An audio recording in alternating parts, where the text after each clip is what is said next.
Our father called on elected leaders to as well perform their duties as kuna kitu tu anaweza sema, hata akiwa mnyonge, hata akiwa hana jicho, bora tu ako na masikio mbili na ako na akili katikati ya masikio, kuna kitu anaweza sema, umsikize. Wanasema ati mimi nawatisha, na mimi nikuambia tu kweli, kwa sababu mimi ni mzee. Msiposikiza ground mtakosana na wenye kuandika nyinyi kazi. Newswire, Amla Ubaga.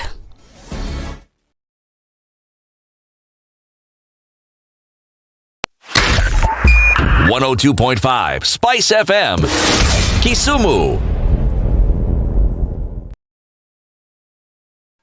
It's busy in the city this morning. Quite a lot of traffic. Doesn't really matter where you're looking at it coming from this morning. Kangunda Road, there's traffic all the way from Jiru, really, through towards Outer Ring. In and outbound traffic is also people are trying to go back and trying to find their way. It's busy also through and through on Outer Ring. There's traffic also coming in from North Airport Road, and that's on the Eastern Bypass. Eastern Bypass traffic, very heavy, touching a little bit then as you're trying to get through what's North Airport Road. It's also very busy then coming off of Langata Road. Traffic then trying to make its way through to Rilo Dinga Way and then out towards Aerodrome onto Uhuru Highway rather. Well, you get to Huru Park at some point. Spice FM KE on X. Let's talk and keep things moving this morning. Hashtag The Situation Room.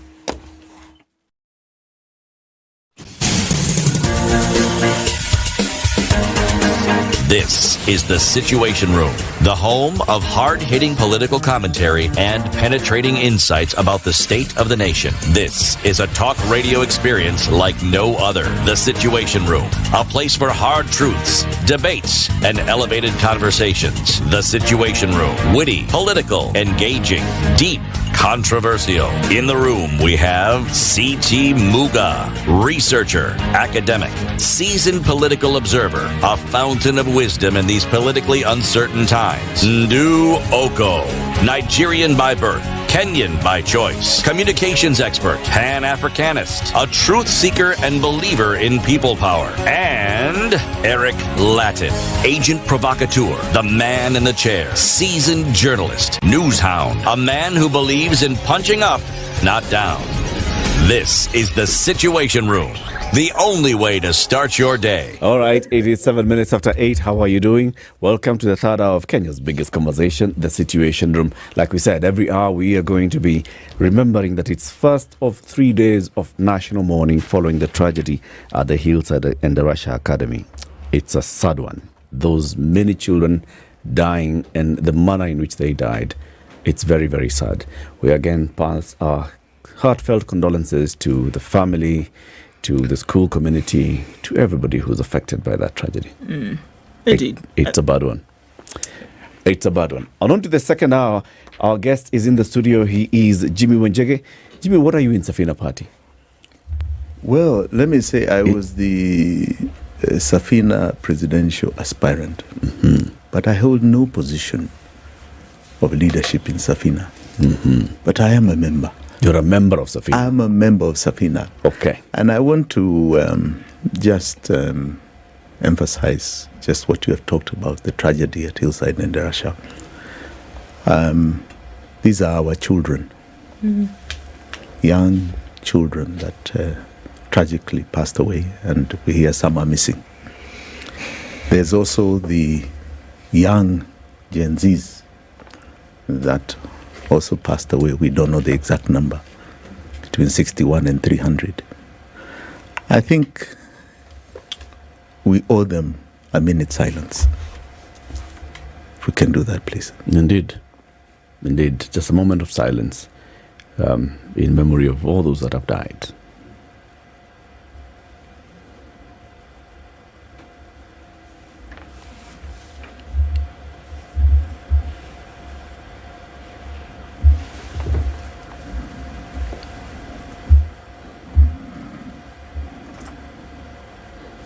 May their souls rest in peace. Peace.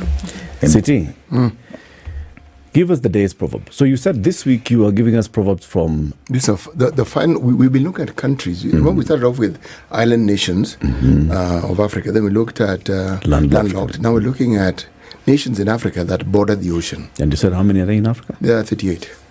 Excluding the islands. Just the ones that border. Okay. The ones that are on mainland Africa bordering the oceans. Yes. So today we're looking at the Federal Republic of Somalia. Yes.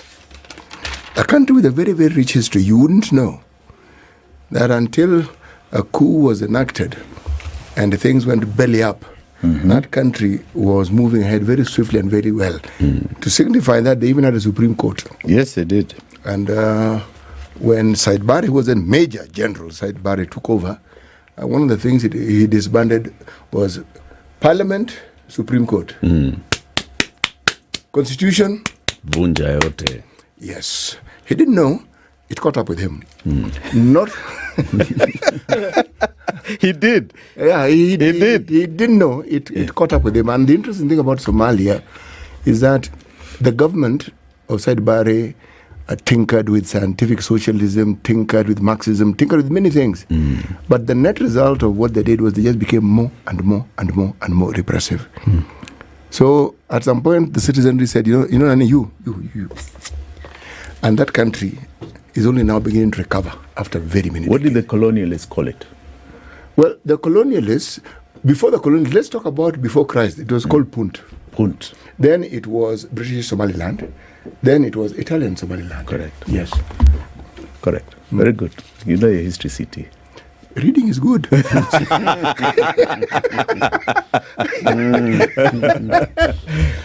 One does not tell a man, go away, but shows one something he must do. One does not tell a man, go away, but shows one something he must do. What do you think the Somalis are saying, Jimmy? That's a very good question. That's a very good proverb. You don't have to speak. You can show one your back and you're saying a lot. Yep. Don't have to speak. Actually, when you put it that way, you're actually right, because you don't tell him to go away, you just tell him, don't speak. No, at least not to me. No, I'm sure the other people you can speak about it. Me. Yes. You've been told. Me. Now that one you've been told. Yeah. As you say correctly, kwenda hu? Kwenda huko.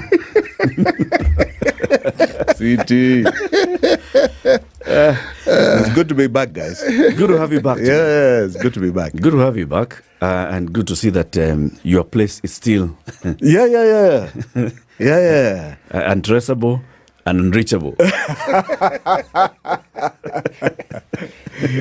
You know, these people seem to have perfected bad manners. Very bad manners. And, you know, it must come to an end. You can't keep trying to do the same thing over and over again. You know, the results don't change. Yeah. Leave me alone in my home. Literally, leave me alone. If you want me, come for me, ask me to show up. I'll show up. Don't try and bombard my home, where my children are, where my wife is, and cause such brutality. You are cowards. Men, you know, when they fight, do the essence of even principles of war was that men do not fight women and children because you are inviting the same to your own homestead. Men fight out there. What is our fight with this government? It's just politics. It's just siasa. We have a difference of opinion about how this country should be run. And we have our democratic right to do it. Why should it be a war? But why must just a difference of opinion, why must it that when we differ, as Eric is asking, all we're saying is I think this and you're saying you think that, why must that constitute a battle? I fully agree with you. It means that we must be speaking the truth. It means that the people we are talking about have no solution. And they cannot take the pressure that it that, that is unto them. Because it is leading to the unpopularity and their demise. And the only way you fight back is to come with some form of dominance of guns. These are people who got in with the ballot. And when you get in with a ballot, you cannot rule with a bullet. You look at our neighbors, some of them, like Uganda. He came in with a bullet. Maybe he is allowed to rule with a bullet. But in Kenya here, you're not going to rule with a bullet. It's interesting that you say that, Jimmy, because one has to ask the question then, why you? Or are there things that you have been saying from what that has made or that has created a situation of uncomfortability that they feel that government or state actors now feel as though they must come for you? Why you? What is it that you've been saying? What are you doing, Jimmy? I think the biggest fear is that we are changing the way politics is done in this country. What I like to call the center of gravity of our politics is fundamentally changing. And we have been speaking it for the last 2 to 3 years.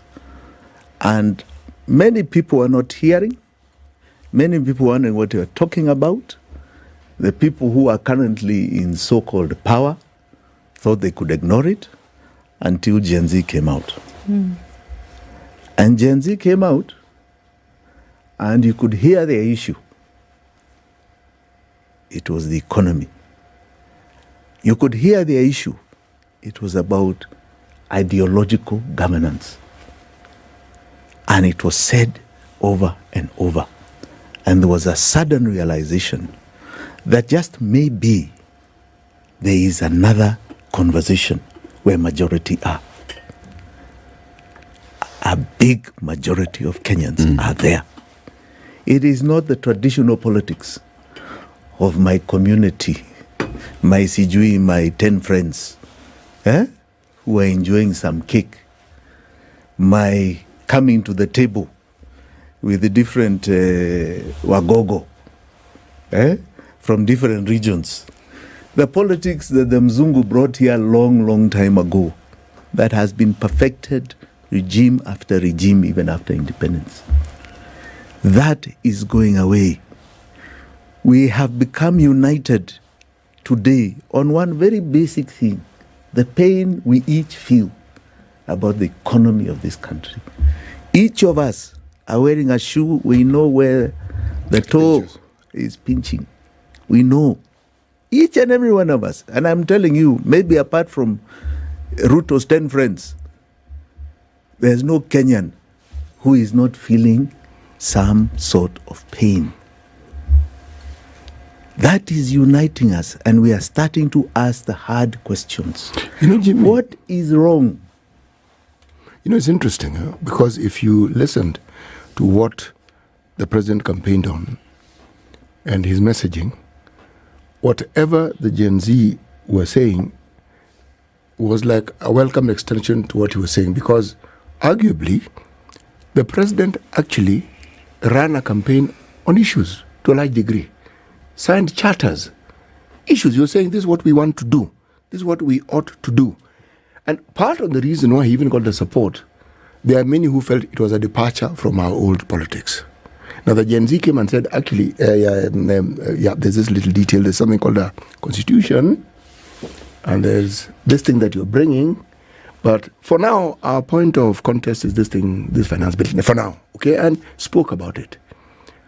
As I said, if what was campaigned on was meant, then the idea of thought leadership would have been embraced and have said, okay, we have a movement before us that tells us we must change. We've gotten the warning. It is clear. This message doesn't get clearer. But the moment Raila Odinga's people joined government, we didn't just go back to factory settings. We went back to factory settings in a rush. It's like we never moved. But the thing about thought leadership, it doesn't go anywhere. Not really. The idea is a seed, it's been sown. There is nothing you're going to do about it. Ignoring it is the best you can do, but at your own peril, really, because those ideas have a tendency of growing. And especially if they represent something that the smallest denominator of a Kenyan understands and says, actually, I have a problem. It wasn't always this the case. The question that I ask myself over and over and over again, Jimmy, you have spent a lot of time with the politicians. What is it that our political leadership, not politicians, political leadership, what is that they don't understand about ensuring that the economy grows and that we have a huge economy? Do they not see the benefits even to themselves of a huge economy? CT, that's a fantastic question. And with it, because we started on this show primarily talking about civic education, I want us to go backwards. Because Ruto is just but a symptom of something that started here in 1887. When a company called Royal East Africa Company came to Kenya from India. Royal British. No, not IB. Royal East Africa Company first. Yes. And then in 1902, you had IB, Imperial British East African Company. Yes. This company came after the so-called Scramble for Africa conference in Bismarck did in what was called Prussia at the time. Now, what was its motive? It came here to extract resources, to exploit the people. And they didn't pretend about it. Right? And to dominate. They did not pretend. It was a private company coming here for profit. In 1902, when it changed to Imperial British East Africa, yes, Kenya became a protectorate. Correct? Yes. And as a protectorate, the British government was sort of saying, we are now coming in. That company, you talk about IBEA, now became the governance of Kenya. So this is a private company here to make profits, right? Who became the civil servants? Those people who are here to extract, exploit, and dominate. Who became the policemen to dominate? They are watchmen who are there to protect the master's property and the master's exploitation and extraction. In 1920, it was formalized in full. That has been the model of Kenya. But remember, even as they were so-called extracting and exploiting, they were always bankrupt. They kept being bailed out. Why does that sound dissimilar to what we are doing today? And who kept bailing them out? The British government. Yes. And then they tried to bring taxation. All right? And they started with the hard tax and many other taxes. And that model continued in independent Kenya, where today you get to power with your 10 friends and you decide you're going to exploit, you're going to extract, and you're going to dominate. Do when you don't listen, askari wanatumwa kwako. Those are the watchmen. They don't even appreciate that you're the one who pays their salary from your taxes. Your taxes keep getting increased and your debt burden continues. That model has never, ever changed. Never. It's now been 100 years plus since 1920. So it's not decisive behavior, it's learned behavior. It's and if learned that's the behavior. case, can they, whomever they is, be blamed? How many people want to be elected to go to government to become rich? Where is this? Who created this model? That you become an MP or a governor or a president, go and get rich. In other countries, it's unheard of. To the same colonizers, in their countries, it is unheard of. Because government is supposed to be a place of service. So where did we get this model? It's because government, when it was created, and the model that was adopted from colonialism, was a profit motive. And it always went bankrupt. And it always got bailed out. 100 years, we have now reached the end. We have reached the end, city. And that's what a lot of the political class are not understanding. This model cannot work anymore. It's a total shift now. The days when you are going to keep what you call planned poverty, where 60% are below the poverty level, and 30% are struggling to keep a job, and a few 10% or 10 friends are ruling and earning, are gone. That model is gone. What's a sign that it's gone? This is the sign you're now seeing. We are at a situation today where we cannot raise more taxes. I'm glad, City, you talked about reject finance bill. Yes, Gen Z rejected it, but they continued demonstrating, which means the pain was still there even after the rejection. All right? So the pain is still with us. You can't go that way anymore. You have exhausted your loan avenue. You're on your knees, begging the world to save you. Our president has literally become a slave to the conditions in this country that he helped create, a slave to people he's life. He is an economic as we a nation. We are at an end. We are not producing. And we are saying no more of this. The Adani thing is a case in point. So what happens here with exploitation, extraction, and dominance is that now when you have taken our taxes to pay debt, because you become a slave to debt, what else do you come for? You come for assets. Because we need to be better. New colonization wave comes. Royal East Africa Company of 1887 trying to do at the airport. You're now coming enterprises and taking them for 30 plus years. As further. The next it will be Kenya Power. It will be our climate. The next it will be our minerals. So 100 years. That is where we are. Because and are we going to agree this? I say no. This is the end of it. First, don't get it. They don't understand. We are very interested in civic. We want to understand. We are of what is going on in the world, where we are. Forefathers who did not even know what reading a book was.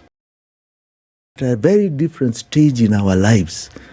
And we are not colonized anymore, whether by our local colonialists from outside. We are cutting off this. Don't get it. Do we get it, Jimmy, the way you're saying? Yes. Look at the amount of civic education now. Because yes, there's civic education. There's a clamor for change. But do we have a clear definition? There are clamors for change even throughout that 100 years. Throughout the clamor for independence was a clamor for change. What they were looking for? They were looking for self-governance, or so they believed. That who looks like you, who speaks your language, being your... That is self-governance. Was it? Did it... We talked about the second liberation of the country. Our political party allowing multi and plurality in conversations. Did it change? No. Were we aware what we exactly were looking for and what was... Got into another point where we want change. Do we know what change we want? Yes. We are cutting off what we believed was our chain. We had the clamor for democracy, independence. What was our chain? Colonialism. The white man ruling Kenya. Right? That's what we saw as a chain. We saw as the chain. Right? Then, you mean we removed the chain of the Mzungu to put our own... Right? Yeah. We are not going to be a chain to a dictator. How to breathe, how to walk, right? When we can even go to the toilet. We are cutting off that chain, and we cut it. Then we thought, maybe this constitution that came in When people were still thinking about how to enslave us, so we went and we cut that chain. Okay? And we actually produced a very good document. Really? Yeah. Aye. So we can speak. We have political rights. We can go to the ballot. But our problem is still persisting. Our economic problem is still persisting. So what is our current chain? And that's what we've been discussing on this show. Jimmy, what we see as a chain, what they saw as a chain in the 60s, in the 50s into 60s, what we saw as a chain in the 80s into 90s, what we saw as a chain in the 2000s. Like you just told us, that was actually not the chain. No, it was part of the chain, but not the entire chain. Bas. So now that we are saying that we are looking at this new chain, is this a big It's not chain? a new chain. It is now the final chain. How do we know this It's is the final economic chain. And the economic chain comes with system. I told you about the system of a company that came here that became a government. That's a political system and an economic system that was embedded for three things: exploitation, extraction, and dominance. And that's what we're going to change. And two, what is our chain today? I've been on this show for the last 2 years talking about a chain of debt, which is extraction, the biggest extraction to our life. The biggest. Once we cut off that chain, I can assure you, and create a different political order that is not about a government that is extracting, exploiting, and dominating. I can assure you, you have freed the Kenyan to go and prosper. And this is where now ideological politics comes in. New plans come in. What is one group and what is another group? All right? What is Jimi's ideology about a future? Am I a capitalist? Am I a socialist? Am I this? This is now where you start getting debate about ideology. All right? Political systems and economic systems. And this is where we are headed. This is the turning point. This is the turning point that defined all the great nations of the world, even America. The first debate about what you called two thoughts was about those who are anti-federalism and those who are federalists. You had those who were thereafter for slaves and against slaves. All right? And that was the foundation of what you found as the Democratic Party and the Republican Party. You can take that history and carve it anywhere in the world, what is left and right. This is where we are. And the politicians don't understand this, because the model they have used is the same one that was embedded by the Mzungu. The same one that said, okay, you are the Wagogo of the Wajaluo. You are the Wagogo of the Mijikenda. Come to the table. When you come to the table, everyone in your community is supposed to feel they are represented. You can eat. Because you're eating, everybody else must be full. Right? But it's a club. What is this broad-based government that CT is talking about? Ruto's using the same old 20th century tactics in the 21st century. Right? You're bringing people to the table thinking you're solving the problem. You're not. You're not. The problem is still persisting. Pain has not gone away. Right? In fact, I pity him if he imagines so. It was on this show, and I said it publicly, and I said it in public fora, that there is a revolution coming. People thought I'm talking, which Kenyans are going to revolt? What are you talking about? I repeat on this show, who told you the revolution is over? The pain is still persisting. The problem is still there. Who told you it is over? Of course not. You know, Jimi, Let's take a break, City. Sorry. Sorry. It's 27 minutes to 9. Our guest this morning is Jimi Wanjigi. He is a member of the Safina Party. He was a presidential aspirant then. Maybe you want to be a presidential candidate with the same party next time, in the next election. Absolutely. Okay. Well, let me put it this way. Party is something that now has to be developed on ideology and feelings. And Kenyans many times define the party of the moment. So who knows? Who knows? The party of the moment. Yes. We'll be back shortly after this break. Good morning. This is the Situation Room, the only way to start your day.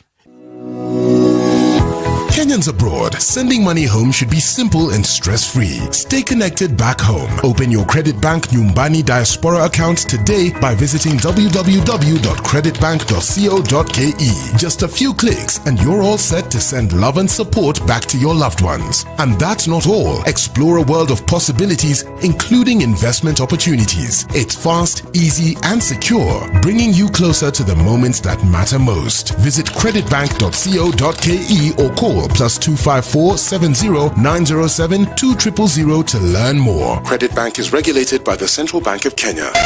Spice FM, Malindi. The weather with The sun Spice. is up in Nairobi. We'll see highs of 27 and lows of 13 and lows of 13 and highs of 27 as well. In Nakuru, where it's sunny at 15, 13 and sunny conditions in Nyeri with highs of 25 and going to highs of 24. It's sunny in Eldoret at 12. Mombasa is sunny at 23 with highs of 29 and we'll see highs of 29 as well.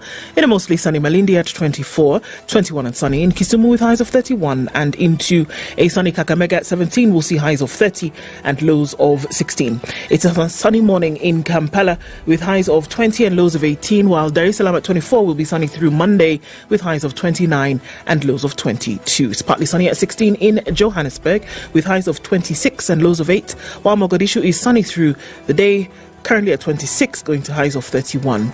It's a cloudy morning at 13 in Addis Ababa. We'll see highs of 21, and we're looking into a clear skied Lagos at 25 with highs of 30, and we'll see highs of 32 in a mostly cloudy Kinshasa at 22.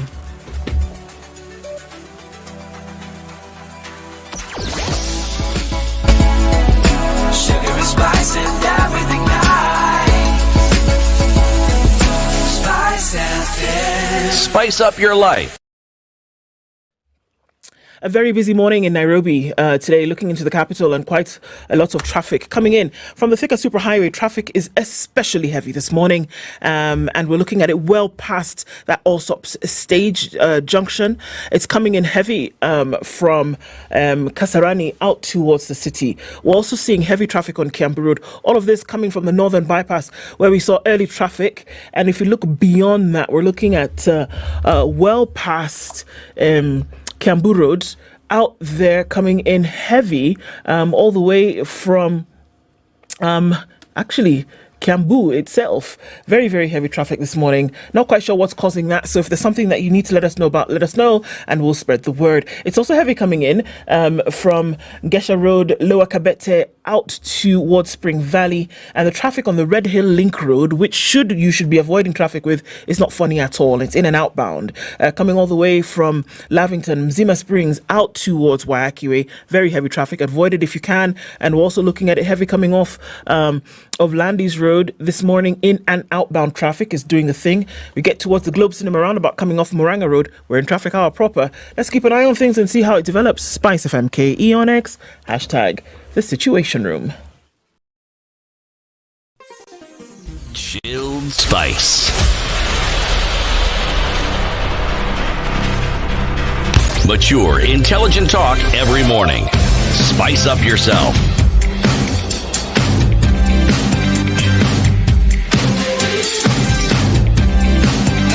Mornings done right.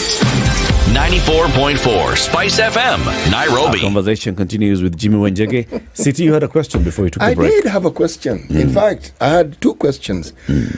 Anytime, if we're, you see, I'm taking a leaf from Jimi's book. We're going historical here. The history that we've had in this country is that every time political leadership is faced with truths they do not particularly want to face, they become violent or they become oppressive. And then they do something else that, Eric, you introduced the show kicking the can down the road, meaning finding someone to blame. Jimi, when we had the protests, there are those who said it is you, among others, who are behind those protests. Some were even bold in saying that you funded the protests. In fact, I wanted to say, I know Jimi, so maybe if he's funding the protest, I can also go to him and tell him, Jimi, I also want to protest. So fund me. 1 + 1 equals. Good one. Now, In the time you have been in a company and you have done business with politicians and political entities, what has been your take when something that could have been discussed suddenly becomes violent? A spotlight has been shown. Anytime a spotlight is shone on the truth of what is really happening, it is akin to what the Mzungu used to do. When we clamored for self-rule, what happened? People died. We don't even know the exact numbers. No. Entire communities were detained, taken off their land and detained. Why is it any difference? It is no different. Actually, taking off their land is putting it mildly. Their entire social structure and fabric was completely bastardized. Yes. Completely. Yes. The Swinnerton plan guaranteed that. Correct. Yes. So how is it different? Our foundation was wrong in most things. We can say we can take home one or two good things about the colonial era, such as the education system and institutions of governance that we didn't have. Even saying that they drew the map called Kenya.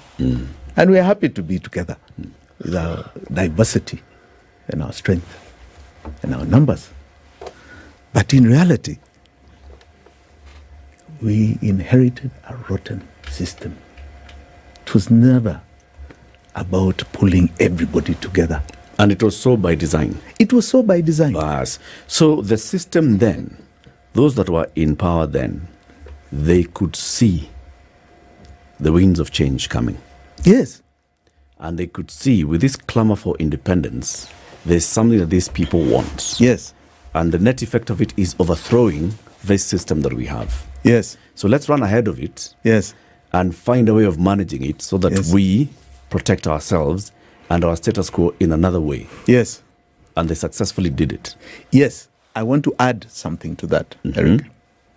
Is that it's significant that you note that as they were so-called allowing us to have our independence, catalyzed by some of the things that were happening here, like the war in the forest, Mau Mau, what was happening on the world stage? We had gone from World War I, II, to now a new battle for them out there. Remember the scramble of Africa? Yep. Was because of the European battle amongst themselves.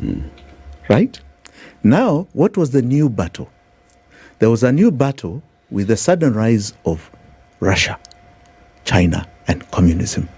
And two ideologies were coming into play, capitalism and communism.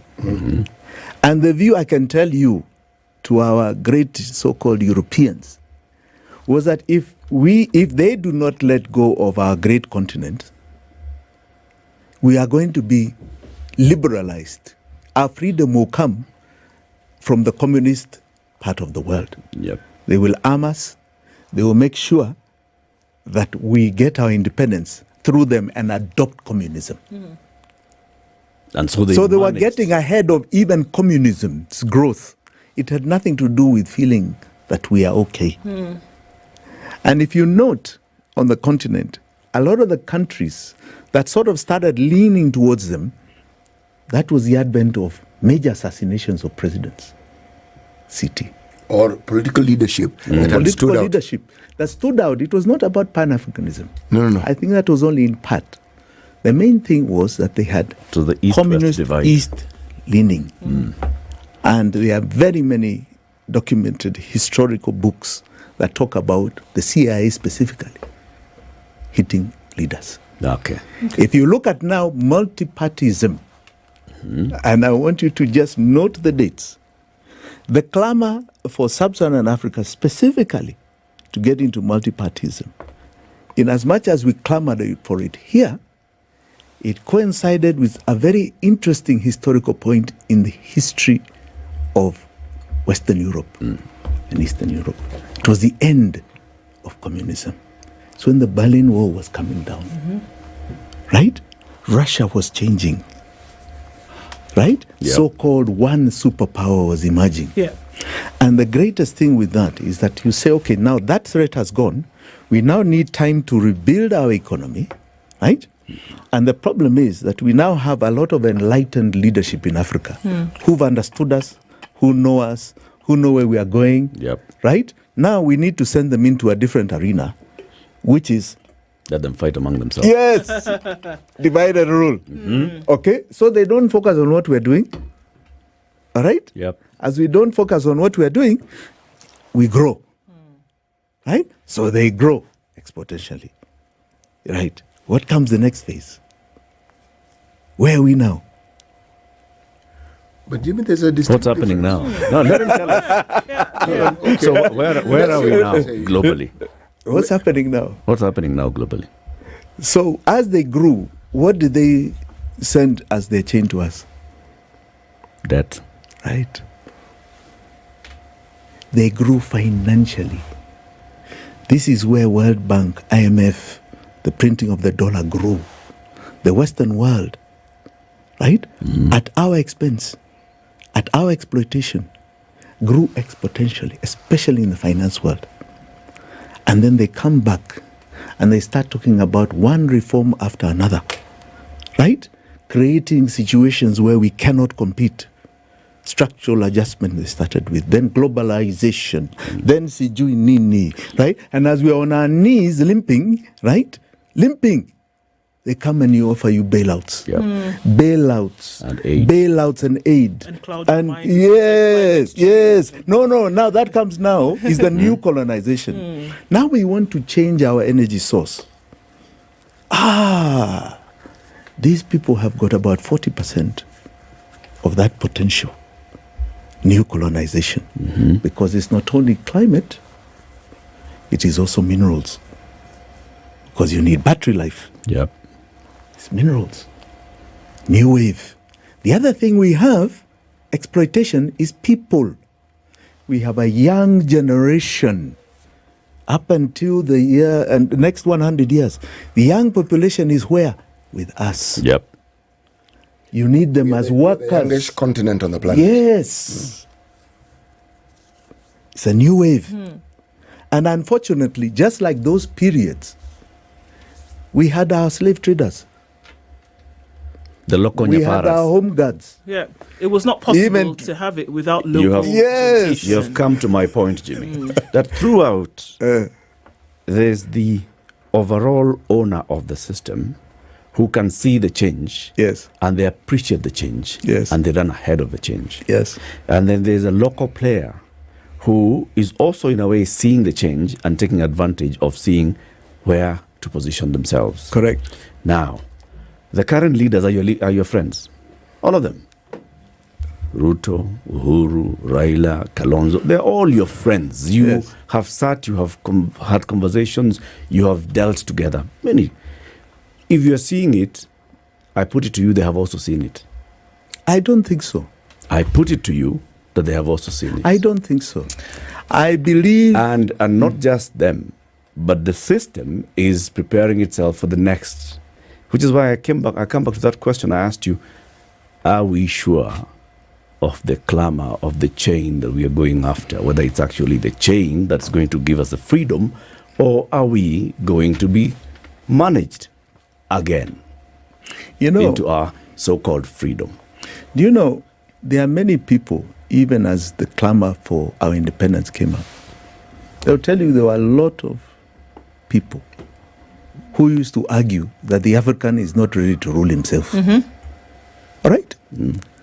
And I want to tell you, even today, those friends you're talking about, they do not see it as clearly as we're discussing here. They have been inculcated in a very different system. Jimmy, what do they see? What do they see? Yes. The politics of the 20th century. But are we not looking at... I'm a Mugogo, okay, right, with my flock that is sitting at the table. Are you not seeing it? But don't you...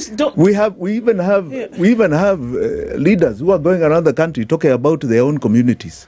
Jimmy, is it not the same situation? And saying, We. Guze. What has changed?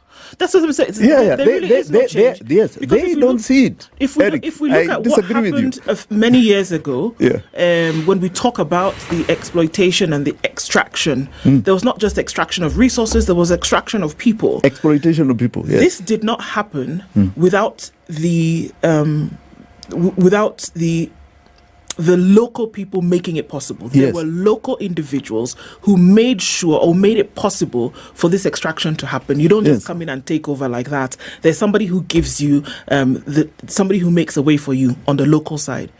So if we're saying that the same thing is replicating itself in 2024, where there are nations around the world for who this extraction continues, today in the name of debt, today in the name of, aid, and the neo-colonialization that we're talking about, then I put it to you that there's still local people who are allowing that to happen. They can see exactly what is going on. They know what is happening. But the personal benefit that was there 60 years ago still remains a source of motivation today. So in as much as they know what is going on, the personal benefits that they get far outweighs any other kind of attention that they're going to pay to millions of people in a population. That the millions of people whose families went and became slaves across the pond, today it's a different kind of slavery. But it still is that they're local individuals who are making it possible. They are in the minority, but they have the power, and so they continue to do it. I agree. That's why I'm agreeing with you and I disagree with Eric. You see, they do not see it.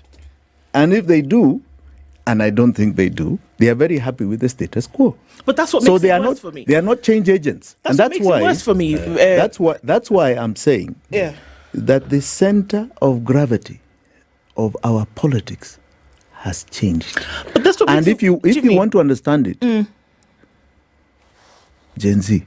I get it, but this is why I'm saying that it makes it worse, Jimmy, is because, and I keep saying that, you know something, you are aware of it, that's bad enough. But being aware of it and still continuing to do it, for me, makes it worse. That you are very aware of the detriment. You think the people who were passing off families of people in the slave trade in the 1800s, 1900s, you think they didn't know how bad it was? They knew. Did. But the personal gain far outweighed any other kind of, shame that they would have felt. Always. It's the same thing today. That there are people who know that Kenya continues to be in the shackles of debt. They know that the corruption is bad, but they also know that they will not get caught because nobody's going to put them to task. For me, that makes it worse. That you are very aware how detrimental this is to the people of Kenya. You are aware, but you still continue to do it because the personal gain far outweighs any kind of shame that you will feel. And you've been allowed to get away with it. So they are aware. It's so much more worse. So you're in agreement with me? I agree that they know what's happening. They know how bad it is. Yes. But they still continue to do it. For me, that's why you should go to the gallows. You know. And you still continue to do it. Now you brought in a new thing, which is they should not get away with it. No. Right. So, again, fundamentally, there's history to that. We allowed the colonialists to get away with it when we got independence. We allowed the home guards, who you're talking about, because those are similar to the home guards, to get away with it. In fact, they became administrators. Yep. In You new put them government. in government. We put them in government. Yes. Right? Every single turn. Today, you have impunity in our faces. You have an IG and a police force that has decided the law and courts are irrelevant. They are perpetuating anarchy as though they have a monopoly of it. All right? They are told to appear in court. They don't appear. They are told to produce people. They don't produce them. And they get away with it.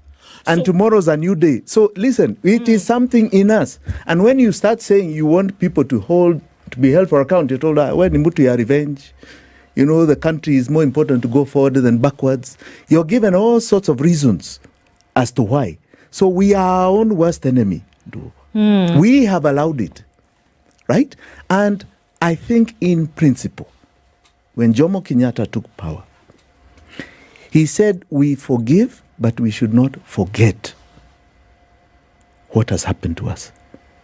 Somewhere, that sentence has been abused since for the last 60 years. It has been abused. We forgive, but we do not forget. We not only have forgotten, we have forgiven, and we have just moved on. Have we? We have tried to move on, and it is now eating us. Again, have we even tried to move on? You see, we talk of imperialism because that's what it was. European, not British, European. And if you look at the companies that came here, part of the reason why, whether they went to India here, they had access to a lot of power. Their governments supported them. Now, individuals may have grown rich, but so did the country. Yes. Fundamental difference. The leadership that we have gets richer, the country gets poorer. You see, we adopted, that's why I go historically, the Mzungu method here, the colonizer's method. He came here to extract, exploit, and dominate. He didn't come here to make the African rich. No. No. They still don't. It was so that they become rich. Yep. And they meaning all of them, not just the leadership. That is still there today. Yes. There is a fundamental belief. And, I hope I am challenged that the so-called previous colonizers believe that they maintain their high standard of living at our expense. Our expense. Yes. So the colonizer never left. Never left. He's still here. But And we still have the chain. So like, And he still has the traders, the home guards, yeah, the facility. the vanguards. so we're in agreement, Jimmy. That what? I'm just I'm saying the system is half these people, just like the ones who were saying that Kenya is not ready for. There's no African that can rule. Do you know some of those people who are saying that literally believed it? All right. Today, genuinely believed it. Today we have people that you're talking about are my friends, right? Who this conversation to them, it's like, what are they talking about? What are they talking about? They're in See, denial. this is the way. Yes. Jimmy, They're in denial. they're in denial. They'll even tell you, But oh, not that Kenya's they're too not seeing small. Kenyans are this. Kenya's a poor country. Ati, what do? We just have to be on our knees. No, I'm telling you. My point, Jimmy, You'll be very. They are aware they are in denial. Are they? They are aware that times have changed. Clinically so. They You are know, in and- denial. and They are in denial purposely because they know that accepting means that they disrupt lose. themselves and they lose. Absolutely. But what did we And that's see? why we On saw, that- on that's why we that- saw the Yes. fraud-based, broad-based, whatever coalition coming together. That one, I would argue with you, Eric. Bas. Yes. But what did we see? I mean, look at situations whereby the status quo was going to be disrupted. And you can call me controversial or say whatever you want to say. Yes. But when the status quo was disrupted, Yes. where they would call particular leaders on the African continent strong men, Yes. they would get rid of them, Gaddafi being one of them. Yes. That they said, you know, you can actually promote, you can actually create, you can actually develop your own wealth. And it was anathema to Yes. the people who said, no, we can't have this kind of thinking on the African continent. Yes. So we get rid of you. Yes. Today we see the same thing still being propagated. Yes. That when somebody will stand up and say, no, we cannot have corruption. We cannot have people disappeared. We cannot have children not go to school. We cannot have a health system which does not work. What do? We abduct you. Yes. And we try to keep you silent. It is the same manner We of disappear thinking. you. We disappear you. But you know, Try to keep you quiet because you cannot be allowed to disrupt the status quo, which allows us to continue to extract. Yes. do the term disappearing and to disappear people began in Argentina. Now, there's always the thought that this is what happens when something happens over a long period of time. You actually get to believe that it can't change. Actually, it can change because the people who preceded us in this, there's a level of brutality and inhumane treatment of citizens that the Argentinians had that we haven't gotten there. We shouldn't get there. But when you see what we've seen in the not too distant past, it's not that dissimilar. It's not far away either. No, it's not far away. Many of them believed this. Some died. They thought they had gotten away. People who are young then, you suddenly find it's come to your doorstep. You are now a grandfather. you were here on this date, this is what you did, and this family has been looking for their loved ones and they've never found them. Please come and explain to us. At the most inconvenient time in their lives, this not has happened, is continuing to happen. I think we've reached the hour. Yeah, let's go to the news. This is Jimmy, a stay on for fantastic the next conversation. one. Okay? Stay on for the next one, because we're saying this is civil education, civic awareness, and so we can see if we are ready for the next phase and to finally liberate our country. Yes. Okay? And then you'll tell us how your thinking is different from your friends' thinking. Yours. Gladly. Okay. This insistence on friends. Gladly. But those are his buddies. Yeah, his buddies, man. All of them. Kenya's biggest conversation. Keep it here for more. 9 a.m. Sugar and spice and everything nice. Spice it. Spice up your life.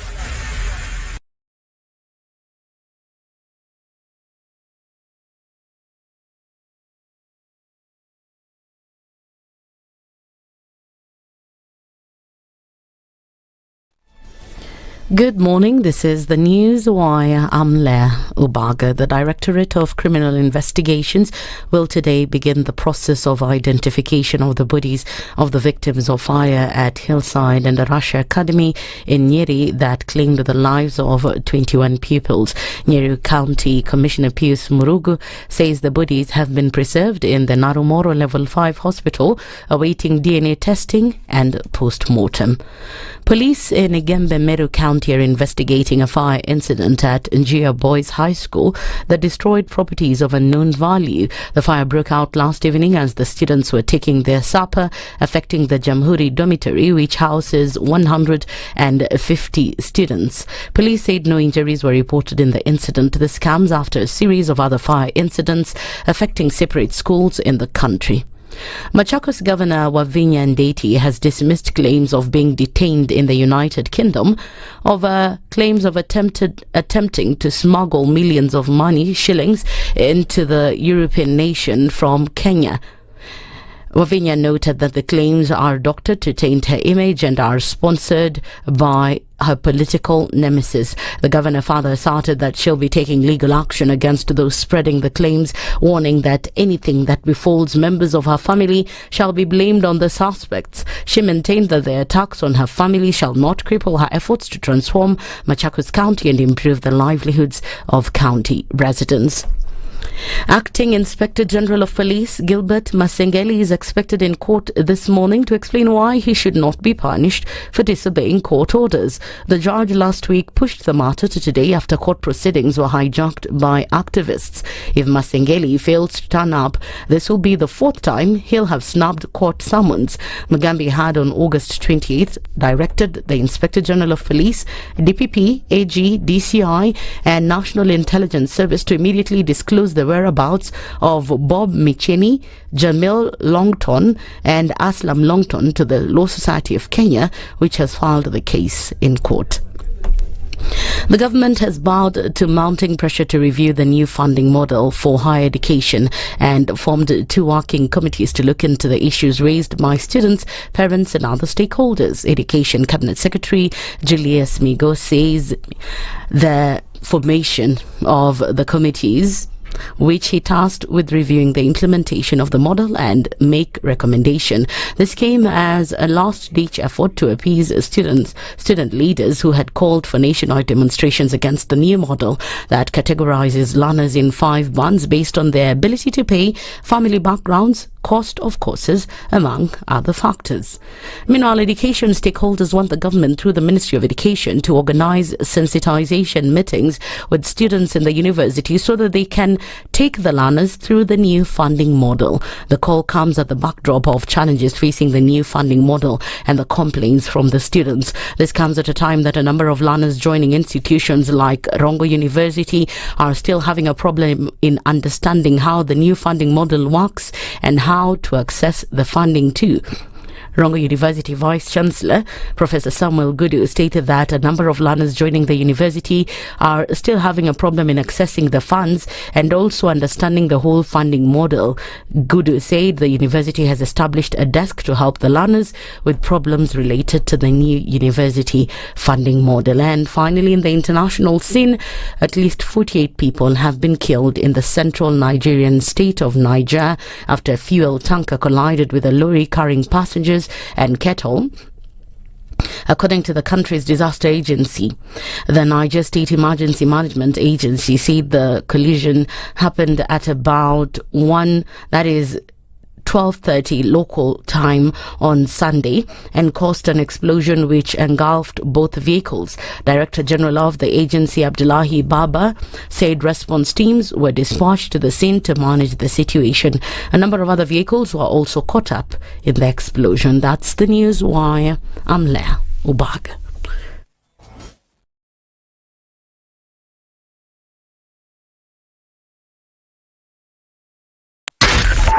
.4 Spice FM. All right, what are we looking at? At a few minutes after 9 o'clock, traffic still continues in the city this morning. Very, very heavy. Coming off Landis Road, it's quite a thing, and we're looking at traffic then spilling over from Juja Road, getting into the city via Ring Road, Ngara. Coming off a thicker superhighway, still uncharacteristically busy for a Monday morning, but okay, we'll see. Coming in from Survey, where your service lanes come to an end, it's going to go all the way through towards Pangani. Some of that goes towards Wangari Maathai Way, and then the rest of it through Moranga Road. It's still very heavy on Kiambu Road this morning. Coming in from Ridgeways and the Northern Bypass, that has been crazy.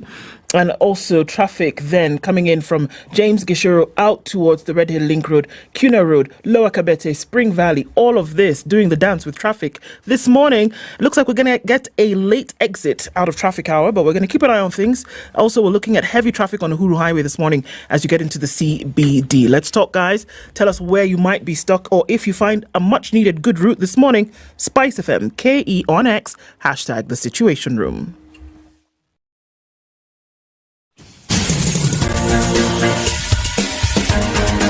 This is The Situation Room, the home of hard-hitting political commentary and penetrating insights about the state of the nation. This is a talk radio experience like no other. The Situation Room, a place for hard truths, debates, and elevated conversations. The Situation Room, witty, political, engaging, deep, controversial. In the room, we have C.T. Muga, researcher, academic, seasoned political observer, a fountain of wisdom in these politically uncertain times. Ndu Oko, Nigerian by birth, Kenyan by choice, communications expert, Pan-Africanist, a truth seeker and believer in people power, and Eric Latin, agent provocateur, the man in the chair, seasoned journalist, news hound, a man who believes in punching up, not down.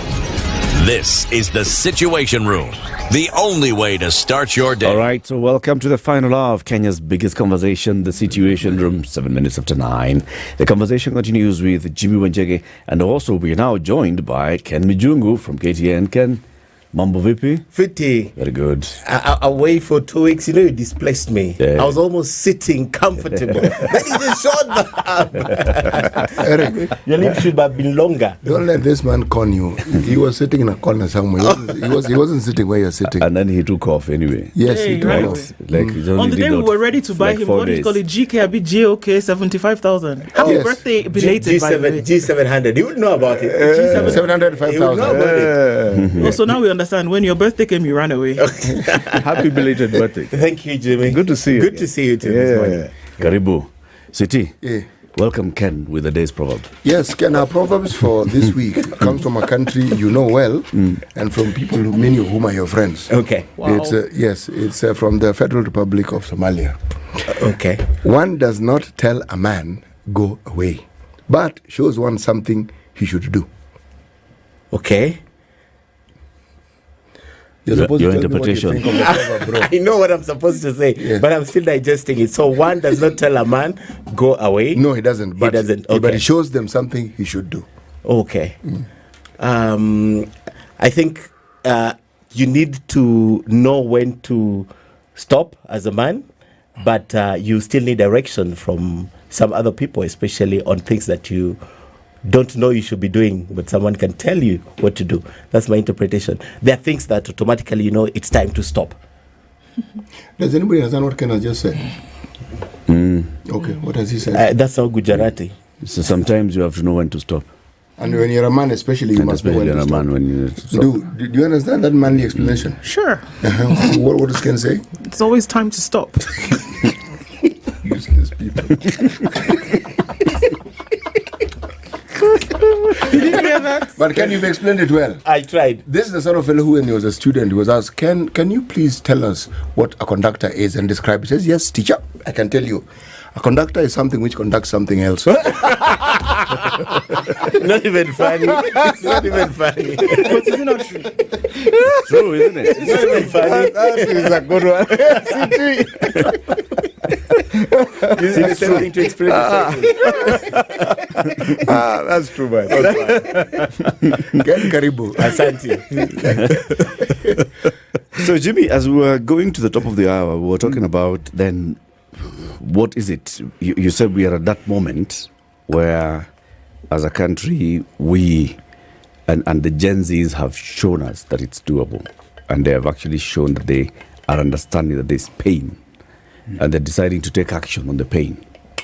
And the action to be taken is basically to liberate the people, so to speak. Absolutely. You see, Eric, as I said earlier, when we were talking about revolution before Gen Z, people thought we were talking in the air.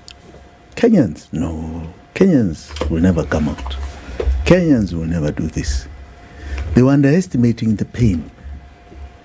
I want to tell you, this pain is just going to increase. It is not going to stop. They cannot stop it. This regime, which in our circles we call a fraud-based government, cannot stop what is coming. And when I say fraud-based, it has generally been a fraud-based government since the colonial era. Now, there's something that I believe Kenyans should be monitoring. When we came here, we used to talk about the Constitution. And Chapter 12 of the Constitution is on public finance management. Very critical. That good book of ours. And there was a challenge that was done by Okiom Tata last year on the Finance Bill 2023. I can say here I helped in that exercise. You saw the Court of Appeal recently stated that the Finance Act of 2023 is null and void because it is unconstitutional. Because of one chapter in one article in Chapter 12. That article is 220, which defines what the budget is. The budget is two things: revenue estimates and expenditure estimates.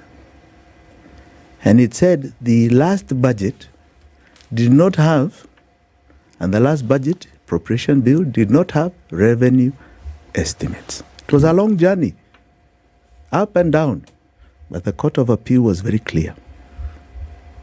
The Supreme Court had put a stay on that decision, and tomorrow they are adjudicating that issue for the next 2 days.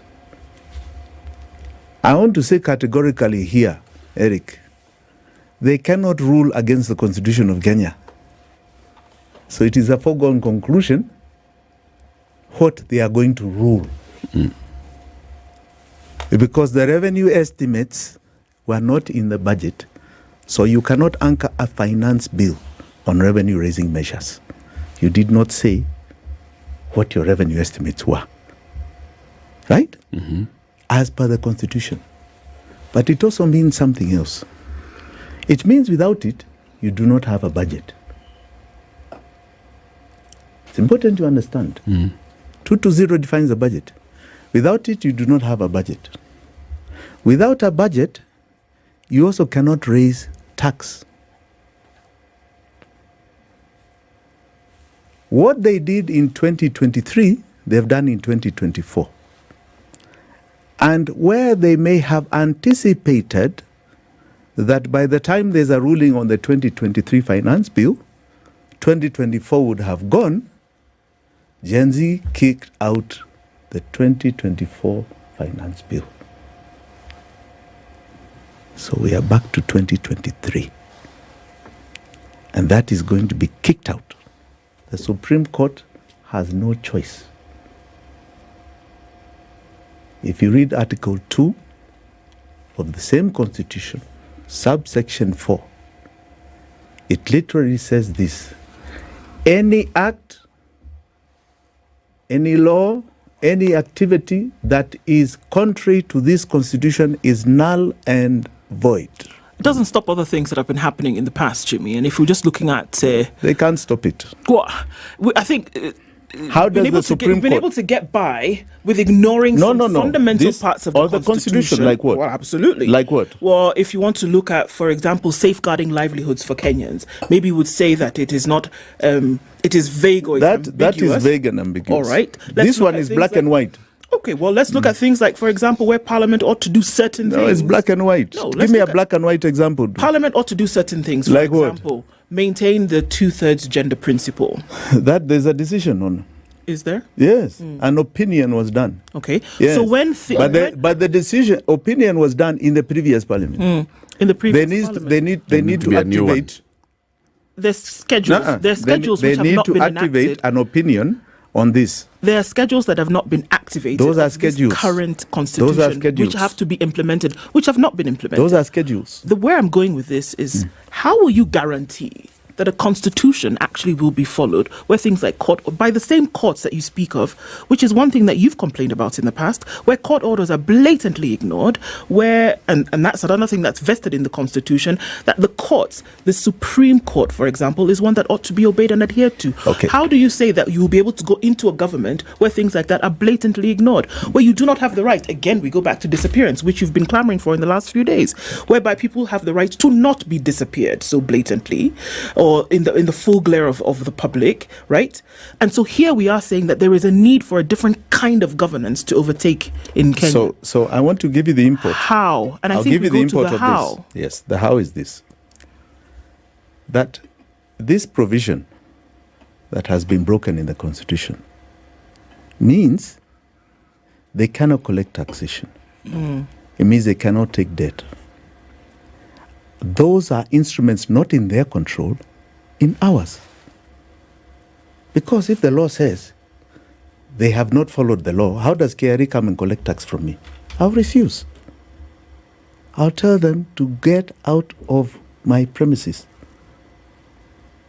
If you see CBK pretending that they can issue a bond requisition or a bill requisition to borrow, they are breaking the same law, and we can sue CBK directly, and they will have problems, and they will not be able to do it. But even aside from that, banks, people are the ones to do it. You're telling them you're putting money into an illegality pronounced in courts. They will not do it because they are risking their own money. How does a government function? Jimmy. This is something in our hands. It is not in their hands. Those things you're talking about are in that fraud-based government's hands. Is there realization that it's actually... So hold on. People? So if it tells you, for example, today, right? When that ruling comes out for sure, it is going to say, for example, that we go to the revenue-raising measures of 2022. Just to give you a simple example. One of those is VAT on petroleum products. 8%. So we go from 16 to 8%. Why would you pay 16? Who's going to keep 16? How long will you keep it? Well, you will not pay. So here's the reality. So what you're going to get? People paid. No, just hold on. Until the Supreme Court stayed. Once there is a ruling, no, they can say it was still... Until the Supreme Court stayed that decision of the Court of Appeal, people paid Eric, 16%. are you trying to... They can say they were still in court and they had tried to apply for the stay. So until then, they were not going to change their direction. Even now, many of us questioned how the Supreme Court has capacity to stay the Constitution. But we say, fine, let them stay the Court of Appeal, because they have no capacity to stay the Constitution of Kenya. But maybe they are staying a ruling of the Court of Appeal. But the eventuality is that you must obey the Constitution. Now, if the government keeps 16%, you are calling for civil disobedience. I will not pay at the pump. Many people will not pay at the pump. They will say, on what basis is it collecting? You are talking about upheavals here you cannot control. They are not the monopoly of anarchy. They cannot shove that in our faces. So please, Eric, do not underestimate the capacity of an enlightened public. And we are enlightened. Kenyans are very enlightened. And you're going to see this government come to a screeching halt because they did not obey the constitution of this country. All right? They are already, as we are talking today, even without all that, CT, before you go on, even without all that, let me tell you, there are some facts here you cannot ignore. We are currently in a structural adjustment program brought by the IMF that does only one thing, cause us severe pain. It is taxation, it is austerity, it is no growth, no subsidy, no support systems. 2, we're in a situation of debt distress. 72% of everything we produce in this country is going to debt. Almost now, I believe 80% of our taxation is going to that one item called debt. You cannot provide the most simple of services to Mwananchi, and it's causing mayhem. Salaries to healthcare, to education are collapsing. And 3, you have a government that is in political and economic ICU. Do you think it is so easy to pull the rug under their feet? Of course, but then why don't we see that happening? Jimmy, I can understand, and even as you paint the picture, and we talk about. What do you mean? Why don't you see it happening? And what we see happening, if we talk about the protests that happened come June 25th. Have you ever seen anything like that in this country? Of course, there hasn't. Hold on, Jimmy. Hold on. But even as we see that happening, right? In order for us to understand that there is a full-on fatigue, that there's a full-on complete dissatisfaction with what is happening, we probably would not have seen a lull or a break in transmission as concerns the protests. You know, I don't know what you're talking about. This is the question, that are people, number one, fully abreast of the situation when we talk about how bad it is? I don't think you understood what happened. I have been active in terms of awareness of our politics since multipartyism. We speak about the protests as if there's something in history. No, hold on. We speak about it as I though have never June seen, 25th came and went. I have never seen Kenyans running for bullets. I've never seen. They run away from them. This time I saw them running for bullets. And you say Kenyans are not committed. They ran towards the bullets. I've never seen this, ever here in this republic. And I don't think anybody ever has. And you think it's over. What are you talking about? There's a question the 25th of June. I want to... Just hold on. The 25th of June, I want you to record it here, was the end of this regime. And you are going to see a systematic failure that is not only going to lead to Gen Z, even you'll be out on the streets, Jimmy, if that's what it's going to take. Please hear my question so that perhaps you can... It is not over. Hear my question. You talked about the fact that there needs to be an understanding that, number one, the Constitution has been abrogated. Number two, is there a realization that you've basically mortgaged the country to the point whereby everything you get, to the tune of 72%, is going to pay debt for which Kenyans don't even know what it was for. Correct. Right?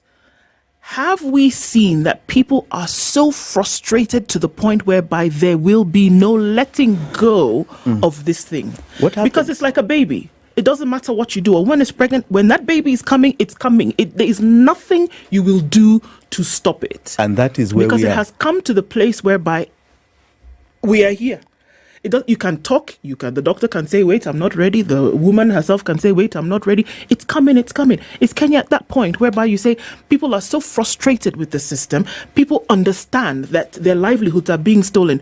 Taking the food they're chewing is being removed from their throats. Basically, have people gotten to that point where they say, "You know what? It doesn't matter what we're going to have to do. We're getting the country back." That's my question. Do people gave up their lives? But I want to maybe give you a perspective in terms of other revolutions. We have had what I call the first phase of revolution. And you saw things we have never seen in this country. And normally, if you look at regimes that face this sort of revolution, when things reach a stage of a lull, the first thing they do, and they're advised even by their benefactors, because I'm sure the Americans were very quick to advise William Ruto, create a broad-based government, bring unity to the country, bring all the players into the same ship, right? And appease the masses. This is an approach used everywhere. But it doesn't solve the problem. And because it doesn't solve the problem becomes compounded, increases, and the next wave is unstoppable. I am saying that the economic problem, and especially exacerbated by debt, which is fake debt bonoko, all right, is going to chew up these people. They can't even be saved. There's no amount of money that can save these people from their so-called Western partners. This thing is going to eat you and me and everybody to the extent that we will not wait those 3 years you're imagining to an election. Okay. This is what is going to happen here. Itakula sisi sawa sawa. Even Ken with his nice suit here, utaona yeye ndio leading to go for those bullets. Okay. Okay. This is the extent. And I'm very clear, Yeah. My advice even to one William Samoei Ruto. Saa ingine, it's good to be man enough to accept. Okay, I have a practical question. Do you see people, for example, Eric goes to the pump and he says, "You know what, fuel is supposed to be 8%, it's not supposed to be 16%. And he says, "Oh, well, to the doggies, I'm not going to buy this fuel." Who is selling that fuel? Hang on. Do you see that actually? No, but who is selling that fuel? Who is selling? Government does not sell the fuel. Whoever is selling No, hold the on. fuel. Government, Okay. listen, Jimmy's let's be Side practical. Road No. petrol station at Hold on. Makutano Junction. Government does not sell that fuel. So it's a company. A company will obey the law. And even if it has not been gazetted by EPRA, they will say, by the way, this is the court order. It says 8%. Right? How long? And they'll be advised by even the auditors that I'm sorry, if you are not obeying the law, then you're going to be hit with a clash action suit that may ground it to a halt. And they will obey the law. And KRA can do nothing about it. Okay. So I'm people saying you are getting to an extent where now it is in our hands. It's not government. This is okay. Right? Where they can ignore So when court you orders. say KRA is supposed to go and collect taxes, because in as much as there is Jimmy, and we can't run away from the reality that there is outrage in the hearts of Kenyans today. There really is. We cannot run away from that. But between the outrage and the action that is going to lead to something being done, there is a long road. Who is doing it? My question is this. You gave another example about KRA, for example. Who is doing it? You give another example about KRA where they say, you know what, you cannot collect taxes. Businesses that are operating in the city and KRA comes knocking on them and they say, "I'm not paying you." Do you see that happening? I think you're not out here in the market with us. No, I think one thing I can practical. tell you today, and I can tell you even without all of that, KRA, do you hear of those people who were commissioned and trained, I think 2,000 or 3,000, that were going around shops collecting tax? Do you have them anymore? They're still there. No, do you hear of them? I don't hear of them, but it doesn't mean they're not there. Who told you they are not there? Or there? They are not there. They have literally found hostility on the ground and they have withdrawn most of their activities. Most. Most of the activity. Taxation collection or even enforcement of a government is as good as the goodwill of the people. The minute the goodwill goes, you are going to a state of anarchy. And that's what I'm trying to tell you. The government cannot believe and act as though it is a monopoly of anarchy. They are going to spread the same anarchy to each and every one of us. So, I repeat, who is doing the payments? It is not government. I am telling you, if the order, and I believe it will come, says I pay 8% on my fuel, I want to see which petrol station is going to charge me 16. But Because my problem... do people really care even to look at how this money is distributed within the final retail price to know there's 16 or there's 8%? Do Kenyans really care about that? Yes, they do. Actually, it's a big part of cost of living. You know, Ken, But you're it's how they- underestimating. but it's You're how they do it. underestimating the civic education of Kenyans. I am not. I'm just asking, when am I going to compare? Because what the government is doing, it's becoming very clever how it hides this 8%. Right? So do people really care when I go to the petrol station to see my reduction? What is this amount of reduction that I must have seen at the pump price, the retail price, to know that it's 16 or it's 8 at that point? What is this? And secondly, what is that trigger? 25th of June, there was a trigger, finance bill. What is this trigger? Because these things are festering. Pole too. So what is this trigger in your mind, Jimmy, that will bring this second wave? You know, Ken, I was saying before you came that the trigger of the finance bill, even after it was rejected, the demonstrations continued. Because the pain is still there. It is still there. What people were complaining about is more pain. The pain that Finance Bill 2024 was bringing. But the pain was still there and is still here. Okay. Right? So, please, that's what you don't underestimate. Okay. Now, let me go back. Let me go back. Retail price. Let me go back to retail price. Yeah. The amount of civic education going on here,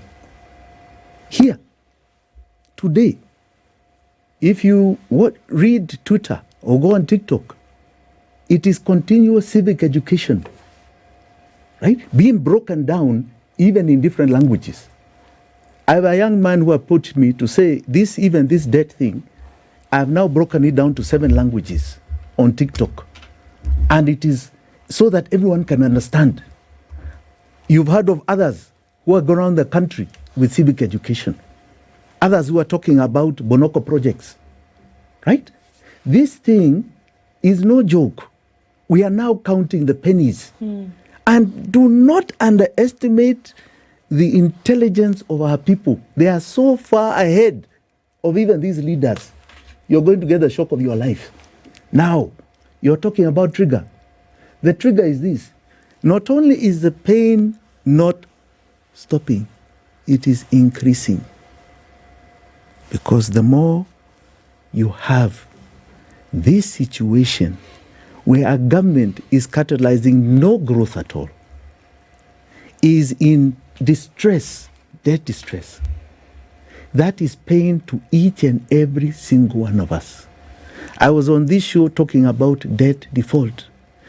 The eventuality of not having the income, even being reduced to 2022 finance raising measures, just that alone. That alone, my friend, will lead it to distress, will lead it to default. And the pain of default is a pain you don't wish on this country. But these guys cannot stop it. And at that point, I can tell you, Ken, you're going to ask, what are we defaulting on? What is this debt, which I don't understand? That now I'm being told my assets I must give my assets to support something I do not know ever came to me. And at that point, you're going to say no. That will be probably the biggest trigger. The biggest trigger. All right?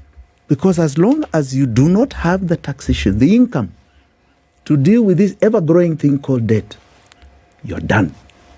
The question that you raised about the pump, if you read and if you even look at KRA's records for revenue collection through the fuel levy, it has dipped. So it was intended, the 16% was intended to raise revenue. It has achieved the complete opposite. Laugh a curve. Yes. So it means that even the money the government was hoping to get, it now will not get. Now you imagine now when it goes further down, I can assure you, because people have gotten used to not having, maybe not using their vehicles. Industry, because of recession, has slowed down. Yes. I can assure you that income will dip beyond your imagination. But not only that, fuel is but one aspect. It means e-teams does not exist. Yep. All right. There is an It indication means so today, many things Jimmy, will today- not be there. But I want to even take you. You see, we're just talking about the finance. I want us to take a break. Okay. And then we come back. It's 26 minutes to 9. Our guest is Jimi Wanjigi. Our guest host for this hour is Ken Mijungu. We are talking about the economy and what's happening in the country. And Jimmy is doing his usual thing. He's predicting. he's a prophet. Prophet Jimmy. I'll be back shortly. This is the Situation Room, the only way to start. Thank you very much, Eric, and it's good to be at the Situation Room. Always a pleasure coming here. This is the most challenging interview panel in Kenya. You guys are very well informed, and as you can see, Charles today very philosophical. To be poor in this country is the greatest sin you can commit, not just from a legal perspective, but from life generally. It is very, very skewed. We've just heard on the floor of Parliament, just most recently, a leader within the ODM saying that Sisi ni ng'ombe is a baba. Yeah. Which means that you are willing to be milked dry. You cannot force me to believe. I'll give way. If it's land that I'm told to return to you, I will. Okay? Because the court has said so. But I'll continue saying, watu wamenirusha. That's all that I'm doing. The Situation Room, Kenya's biggest conversation. The weather with Spice FM.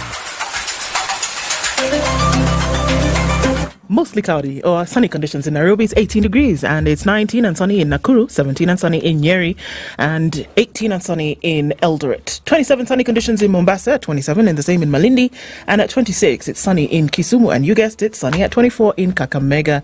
It's partly sunny at 24 in Kampala and sunny conditions at 28 in Dar es Salaam. We're looking at a sunny day at 18 in Johannesburg, sunny at 29 in Mogadishu, and sunny at 18 in Addis Ababa. The continent is sunny. Same thing in Lagos at 24, cloudy however in Kinshasa. 16 and mostly cloudy in Paris, and sunny at 24 in Beijing Monday afternoon. It's 15 and cloudy in London, and Sunday night at 15 in New York, coming into Monday highs of 25. Mature, intelligent talk every morning. Spice up yourself.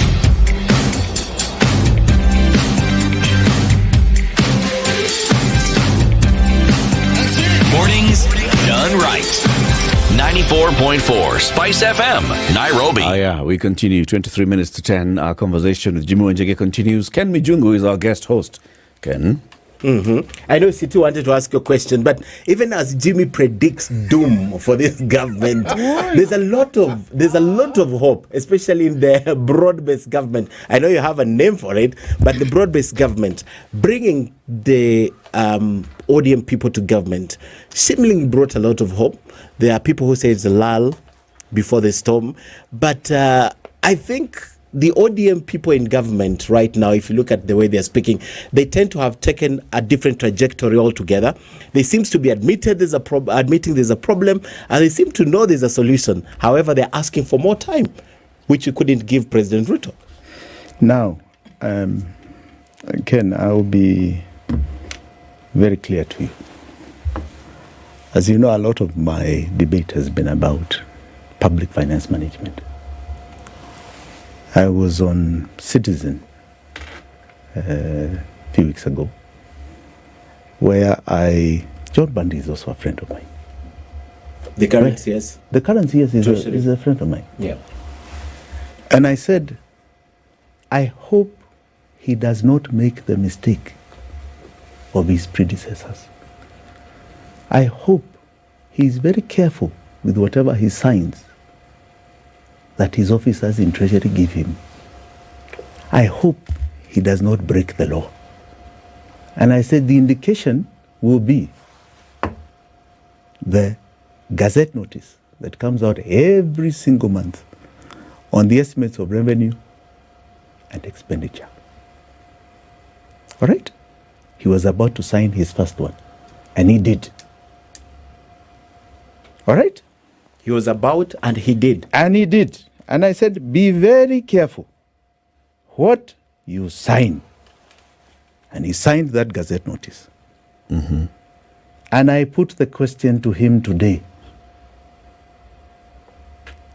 You signed, John Bundy, that you are going to borrow 978 billion domestic borrowing.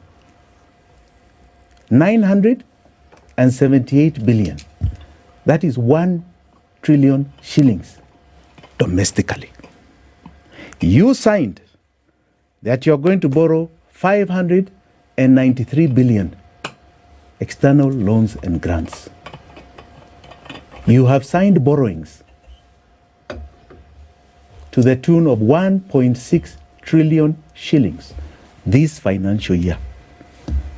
When your president is busy telling Kenyans a lie that there's no more borrowings, he's going to collect money from tax.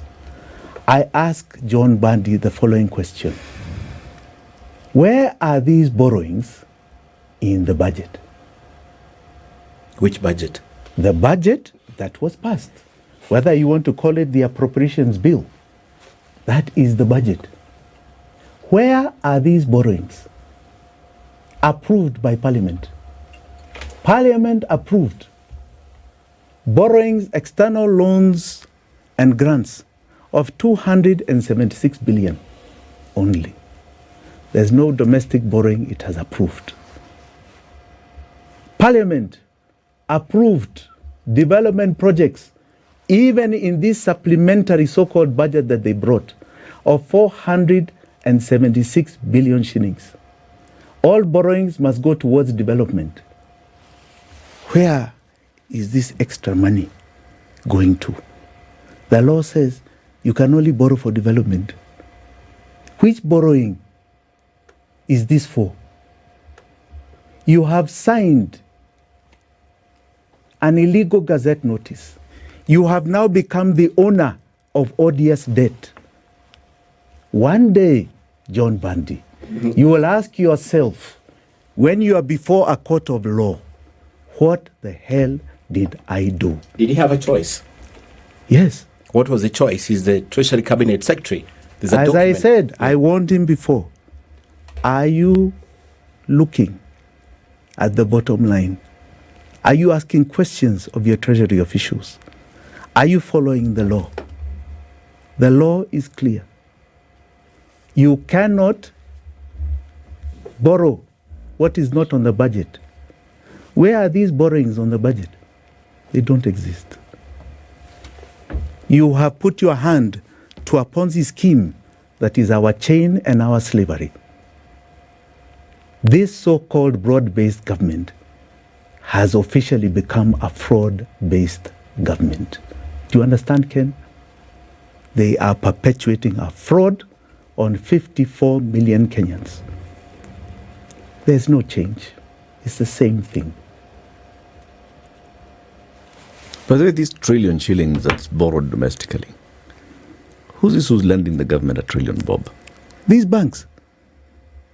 These banks. It's our money. And the interest is and they above yes. 16%. You see, even before we go to interest at 16% to 18%, it's just a Ponzi scheme. None of these banks can tell you what their money funds, because it must fund Chapter 12. The law says you can only borrow for development. You can only borrow what is on the budget. These monies that don't exist in the budget. Remember, there's no revenue estimates that are tabulated anywhere. The revenue estimates tell you where government is going to get its income. And if there's a deficit, it is also anchored there. All right? Okay? They never want to show you that why. Because it must correspond with expenditure. And if they're borrowing, it must correspond with expenditure development. But because they're not borrowing for that purpose, they don't put it. That is why they're in trouble with the Court of Appeal. That's why they are going to be in trouble with the Supreme Court. Because there's been debt bonoko here. So money is going fake to things here. And John Bundy has just signed. He's now taken ownership of this fraud. And I want him. You have to be very careful. Jimmy, do ask a question and it becomes relevant now.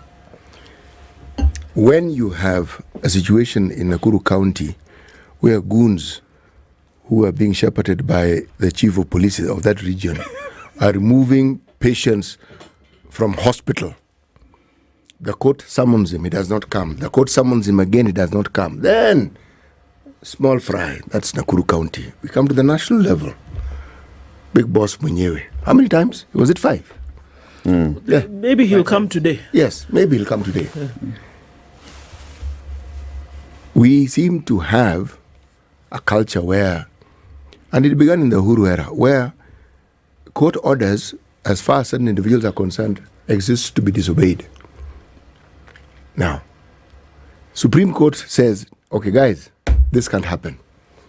I mean, this is a question who was asking, what guarantee do we have? You see, that it but will not be disobeyed? Who are the implementers? In those cases, the police were the ones implementing, and they decide they want to be an anarchy arm of the government. I am also a victim of that. Now, in this case, who pays tax? You and I. We all do. And we can refuse because it's not lawful. So they can't do anything to us. Right now, if you don't pay tax, the taxman can come and give you a notice. Even seize your money in your bank account. Correct? When it's not lawful, he can't. He doesn't have the basis. He doesn't have the basis. Power is within you. Well, but those who are loaning will know. I am loaning unlawfully. It will never come back to me. So why loan? Meaning these are within. If the government defaults, there's nothing the banks can do. Nothing. There is no law that will support. No, forget about default. I'm even not going there. I'm saying if the government, for example, is stopped from doing domestic borrowing, yes, this 1 trillion shillings, it can't survive. It cannot pay the Ponzi scheme it has created. What do you think will happen? It will default. Are you going to say that they are going to insist that banks give them that money? Yes. On what basis? Because on no basis, Jimmy. No, but if the law is not there, no, hold on, Eric. The law is not there. So how is it enforced? Impunity. No, how is it enforced? Impunity. It's my money in my account. Impunity. How do you force me? No, please. There was no order that required police to camp at your gate. Were they there? Were they not? But they were the ones implementing. Exactly. And they decided to forget about it. No, hold on. Impunity. That's what I'm trying to explain, Eric. That just like taxation, debt is the same thing. It's my money in my account. Why would I loan you and I'll never get it back because it's against the law? I'll hold it. Right? Why would I pay tax and you can never enforce the payment of that tax? I will give you because examples. you can never do anything to me. Yeah. It's within my preserve. You as government cannot do anything. That's true. Yes, very good. That's the point. Now, when you are talking about coming to my house, hold on. They were the ones implementing. And government implements all the time. No. I want to give you examples. In taxation, who collects the tax? It's government, right? Carry. Yes, it's government. Yes. Who pays the tax? How do they collect it? But how do they collect it? In various ways. How? One of them is, for example, housing levy. Okay? Omtata goes to court. Housing levy is declared. This one is illegal. All right? Find a way around it. No. Even before finding a way around it, housing levy is collected for months. No. Hold on. It had been collected for months. They stopped. Yes, but it had been collected. No, but they stopped. But it had been collected. The eventuality, that's what I'm trying to 3 say. billion. No, I'm glad you brought that as an example. Jimmy, let me finish. 3 billion or thereabouts had been collected. Was it 3? Was it 30? No, it was more than 3. It was more than 3. 20, the one that It was more. Yeah.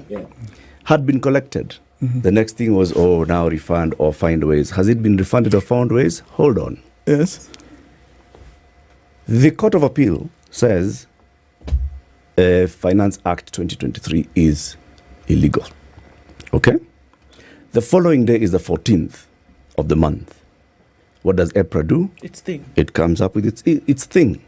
And what does its thing contain? 16% VAT on fuel.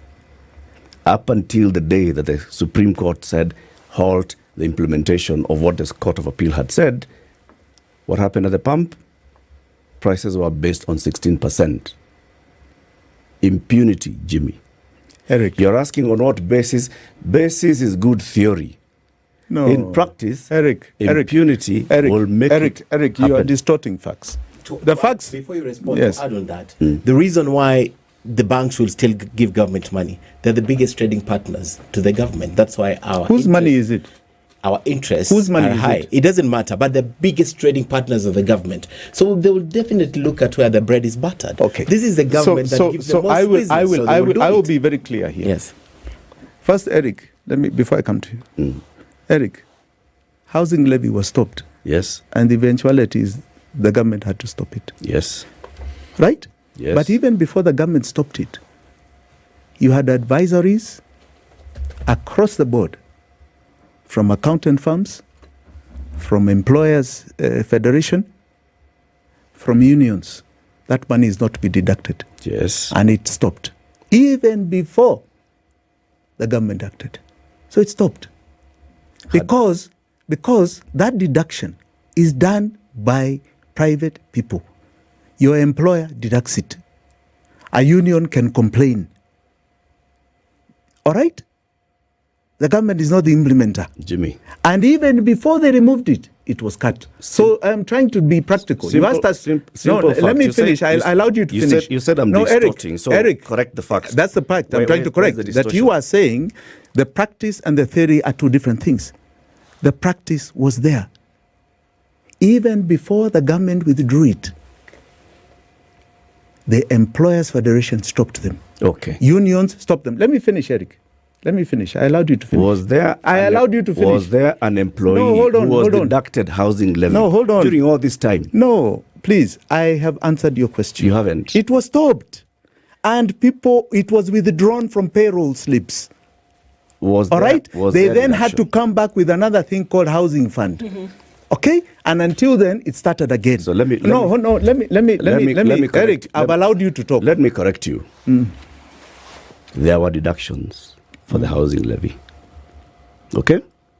There may have been private employers who did not remit, but there were deductions for the housing levy. Before the court came and put a halt onto it, there were deductions. You're not listening to me. Was the money returned? No, you're not listening to me. Point. No, you're not listening to me. You are saying the government continued deducting and people continued deducting. When the court order came, that deduction was stopped by employers, right? By everybody. And by unions. Yes. That is the practice. The court stopped it. The government, right, had no avenue to collect it. That's the practice. And they had collected I can tell you, billion. Yes, I can tell you that further to that, there was a court order that said, because it was attempted about withdrawal, about returning the money, that the government is not duty bound to return it. Yes. Okay? Again, the court. So the practice is clear that it was stopped and it was implemented. Ken has raised something about banks. Banks loan to get profit for their shareholders. If that loan is proved illegal, they are now in the realm of fraud, securities fraud. That is where they go. And the cost for them is phenomenal. It's not their money, it is our money in their accounts. It is not theirs. You will not take my money to a fraudulent activity. So please, that's what I'm saying, that here we have the strength. It is not government to implement. It is the law that we will obey. We will obey it, and we have the strength to implement it. It's within our purview. If the commissioner or the IG of police wants to disobey court orders, hiyo ni yake. Eventually, if he's going to take you to court, it will be struck off because he disobeyed orders. So the intention was never to take you to court. It was some other purpose, right? So at the end of the day, even his activities of anarchy come to an end. But here, we have the strength, the capacity to say we are not going to do it. Jimmy, we do. And we will do it because we will be backed by law. Yes, we are. But what we are saying is our lived experience. This really is the point that No. This is a different thing. No. It is not a different thing, Jimmy. The point is, everything you say makes sense. Everything you say can even be supported by law. Everything you say can be supported by the Constitution. Then I pause there and I say, our lived experience.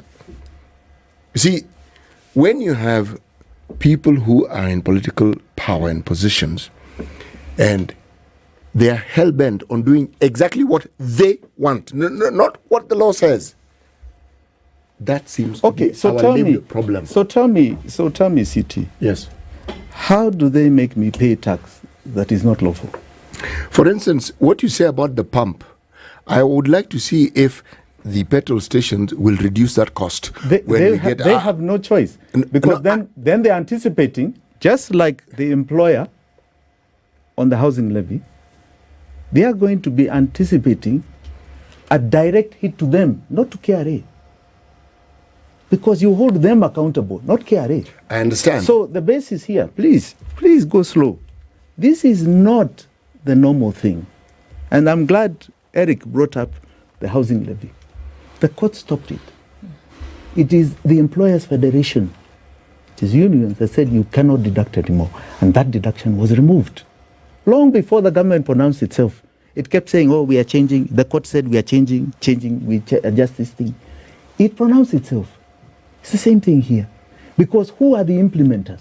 It's not the government. Once something is not lawful, it's a game changer. It's a game changer. That's the thing you're not. I haven't understood. That's what I'm waiting to see. Because we are talking about businesses that want profit. But if I don't have, listen, if I'm not duty bound to pay a tax, why would I pay it? Who is going to enforce So that you're paying looking of at tax? it from the company perspective before it gets to the end user. Who wants to pay tax? Now you're being told, I mean, I don't know what you guys are saying. You're being told now you don't have to pay. And then you say, no, I'm still paying. I'm still paying. Give me a break. Come on. So you're looking at it from the company base, not the retail. Okay. Who is going to pay? Okay. You're going to say this thing is not lawful. Why are you deducting it? Why am I adding it? It's not lawful. Jimmy, you've changed the argument. No, but that's what happens. That's what happens. That's what happens. Why do you take on a cost the to your practical income? side of it. And the law is saying that you don't have to. It's sound because the companies will say no. Yeah. The practical side of it is that yes, you're going to say no, you're going to hold back, you're going to push back to it, but I'll bring you back.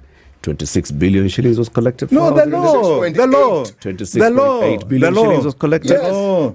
In the time that 26 billion. No, my friend. The law. So let me finish. Eventually, it stops. So let me finish. The 26 that was collected, where is it now? They wanted to do it. It's in abeyance. Yeah. It's in abeyance. Because that 26 billion was collected against on an illegal law, so that one is out, and was before the Housing Levy Fund Act, the regulations. So they've eaten it. Housing, yeah. So where is the 26 So billion? you're saying it has been eaten? That's the point I'm trying to tell you, Jimmy. That you can come up with all these theories and law, but 26 imenda. No, Eric. Wake up. You must appreciate how far we have come. Very Do far. not be 26 billion dismissive. shillings. No, hold on. Do not be dismissive on a blatant thing like that. I can tell you that. The eventuality of our capacity to abide by the law as citizens has come out. You yourself said we stopped paying the housing levy long before the government pronounced itself. It is within our control. That's what you're not understanding. Taxation payment is within our control. If it does not exist, why will you pay it? You will refuse. In this company alone, you will all start saying, why are you deducting me? It's unlawful. You will not sue KRA, you will sue the company. It doesn't exist. If you are giving a loan, why would I give and it's unlawful? No bank will do it. They are risking their own reputations and their own demise, because we who have deposited in those banks will ask them what the hell they were doing. So please, do not compare the malfeasance of 26 billion that they've so-called taken before people understood what the law is. As no growth. We have grown, and it is within our power. And I'm trying to tell you that this government, even in this budget that Bandi is so-called trying to implement, is an unlawful budget. It's an unconstitutional budget. Yet the banks and are it will come. No, Yes. but you see, Top of the hour, they are Jimmy. being educated. They are being educated. They have lawyers. If these banks don't have lawyers, we are. Let me tell you. Let's end it there. They are slowly being educated, and if they are refusing to listen, then you know they are participants to the fraud, and it will eventually catch up with them. On that, I agree. it will eventually. That I agree. They eventually beat. They eventually beat. That I agree. Yes. But for now, they're still lending to the government, Yeah. knowing it's not in the budget. I'm glad you're saying that. I'm glad you're saying that because you're telling them. Thank you very much, I'm Jimmy, so for glad. joining us. And Ken, good to have you here again. Asante sana. Keep it here for more entertainment. Coming up, we'll be back tomorrow morning, 6 a.m. This is a Situation Room, Kenya's biggest conversation. Our guest has been Jimi Wanjigi. Asanteni sana.